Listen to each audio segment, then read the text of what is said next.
You're watching TVC Breakfast. Now, embroidery trends continue to evolve to the delight of fashion lovers. Yeah, embroidery on fabrics or other materials come in various designs, sometimes incorporating items such as pearls, beads, quills, and sequins. Sequins. I wonder what that is anyway.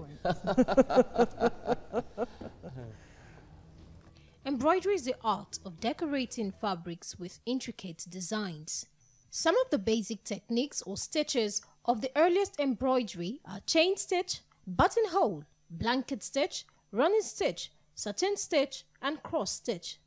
Those stitches remain the fundamental techniques of hand embroidery today. Embroidery means making fabric look good and fine. In early days, embroidery were mainly done by hand stitch at home, which was very tough. But these days, different types of embroidery tasks are done by modern embroidery machines, which make the craft easier.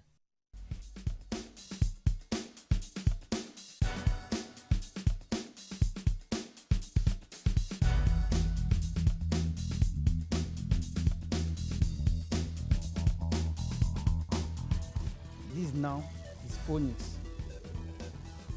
So this phonics, we can do it on the Ankara plain material and the trousers material. It will look good. This tinko design it. So this tinko, you can use it in plain material also, and the trousers material will make it good. They call this material ashoke. We can use it for, if you want to do intertraditional wedding, we can use it for.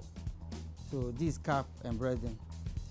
When it comes to African fashion and style, embroideries are commonly explored on outfits from northern and western parts of Nigeria. Attires like agbadas, bubus, traditional caps for men, and other traditional attires take on different looks when embroideries are applied. This is article material. So I'm making embroidery on it. This tinko design. So this is a fourth part. This is the right part. So when I'm done with this, it's going to be left side. So they are using this material for wedding.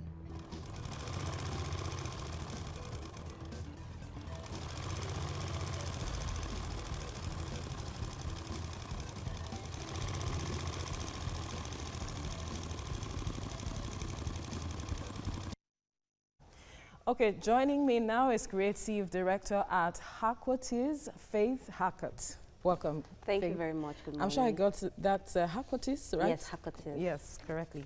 Now tell us, it seems embellishment or embellishing clothing and designs is growing on Nigerians. Yes, it is. Tell us how it began to evolve. Okay, well, if we decide to date back, embroidery or embellishment can be dated back to like the 3rd century, even before Christ. Yeah. Really? Yes, by the Chinese people, you know, and it has evolved over time.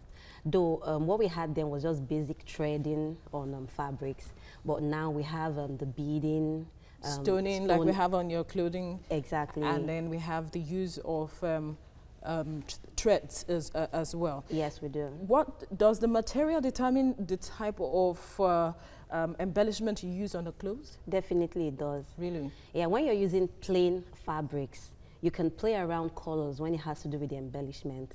But when you're working with colored fabrics or fabrics that has a lot of print, then you have to be careful the kind of embellishment you're using. If you're going to use thread, if you're going to use bead, if you're going to use sequins, it just informs, the fabric informs the kind of embellishment you use on the fabric. So now, what must, for someone, perhaps I want to learn how to embellish clothing, okay, what are the major things I need to know before I start learning or before I start working on a cloth? Number one, you have to be certain that's what you want to do. Oh, because like every other craft, it starts out very simple, then it begins to graduate into the complex aspect. You need to know that one. Secondly, you need to be sure you're able to stay through because it takes a lot of time, especially if you're doing hand embroidery. How long does it take? Oh, some can take over like 52 weeks. What? It depends on what you're doing. Really? 3 days, 1 week. How long did this take? Okay, this took about 2 days. Oh. Yeah. Really? Yes. All right. So then how do you determine what is original and what is fake when sourcing for materials? Okay. One of the things I do, or one of the things that helps inform your decision of fabric, the feel. Some fabrics, when you place them over your skin, you're able to determine whether it's original fabric or it's fake. By just placing it on your skin? Exactly. It's not everybody who's that must be a special gift. Exactly. Then you also look at the texture. Some fabrics, once you look at it, once you feel it, you know this is not durable.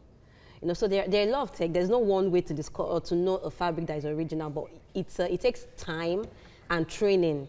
So once you've done it over time, you get to know which is original and which isn't. Looking at the fact that it takes a lot of time to achieve certain designs on clothing, it also means that it's quite, when it comes to money, when you're talking about pricing, how do you determine what the price for a particular design will go for? It depends on the embellishment the customer or the client wants. Some are more complex and they will definitely be more expensive. And some are basic designs and they won't be that expensive. Do you face challenges when sourcing materials? Definitely. You have some picky customers, they tell you, I want it in this shade. You hear some shades and you're like, okay, where is this coming from? Like cockroach green. Okay, so when you have customers like that, definitely you have to source, go from market to market until you get what you want. But basically, it's not that hard. So where do you see the future of embellishment, seeing that it's already growing on Nigerians? It will keep growing, as long as we have women, and women who love fashion. Do men don't embellish their clothing? Men embellish, but come on, it's more with the women. We love the glamour, everything. So it will keep growing. You want to stand out. Exactly, you want to make a statement. Fashion statement, exactly. Indeed. All right, thank you, Faith Hackett, for spending your time with us on TVC Breakfast.